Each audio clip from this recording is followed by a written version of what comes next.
Okay, so one really important thing that I like to stress when it comes to choosing the right keywords is to think about your SEO strategy, not just where it is now, but maybe even 2 years from now or further, even 5 years from now. Because if we think back to DocuSign, well, how did they get nearly 2 million organic monthly traffic? They would have to try and rank for a bazillion keywords, right? Well, actually, yeah, that's kind of the idea. So instead of taking a high search volume approach when you're doing keyword mapping, I actually take it exactly the other way around and think of it first from a long tail focused keyword approach and often even low search volume. And low search volume, especially for niche businesses or businesses who have a really saturated market, so there's lots of competition with lots of big companies that dominate the market.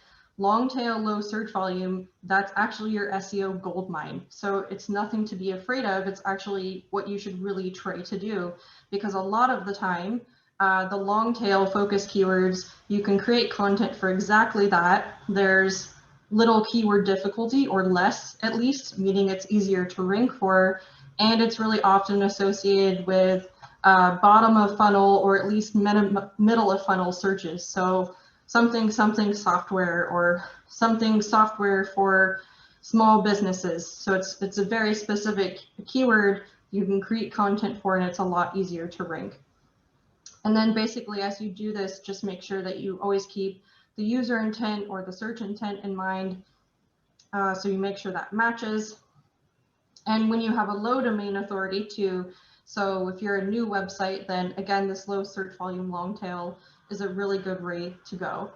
And from there, so this is kind of the useful thing about clustering, is you can choose from there the best keyword that matches this low difficulty approach, and that also has good grammar so that it doesn't sound like an SEO'd text. It sounds as natural as possible.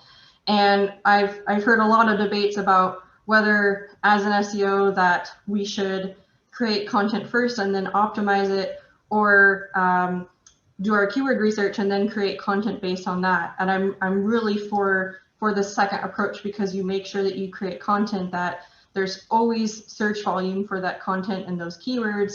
You find multiple keywords a lot of the time. I would say on average at least 4 or 5, if not more. Don't overdo it with like 50, but within reason. And then you can really try to strive for multiple keywords that have search volume, that are easier to rank for, and that are very search intent focused. So all of that kind of comes into this one process here, which I found in some of our projects, or really a lot of our projects at Zengrowth, that this has been a really worthwhile strategy. So a way of looking at it is, there's this general rule of thumb that if your domain authority is less than 30, then target key phrases or keywords that are fewer than 100 monthly searches and have 5 words in them. So same with less than 50, fewer than 1,000 monthly searches, 4 words, less than 70, fewer than 3,000, 3 words.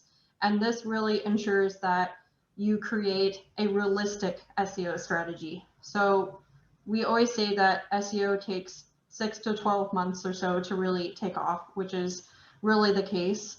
And I would say for most businesses who haven't been doing their SEO strategy for years already.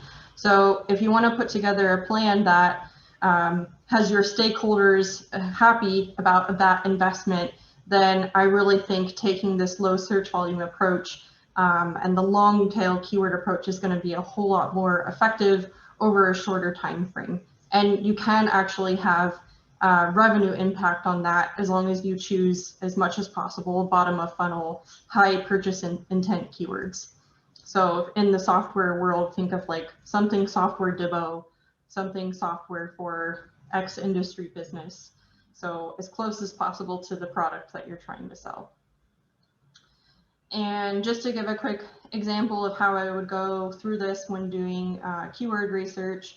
So I searched in SEMrush here for accounting software. So that could theoretically be a bottom of funnel search term, but we can see here really high search volume, quite high keyword difficulty. So it would be better instead to maybe your software isn't free, so it's not possible, but really don't be afraid to scroll all the way down to fewer than 100 search volume and just see what comes up.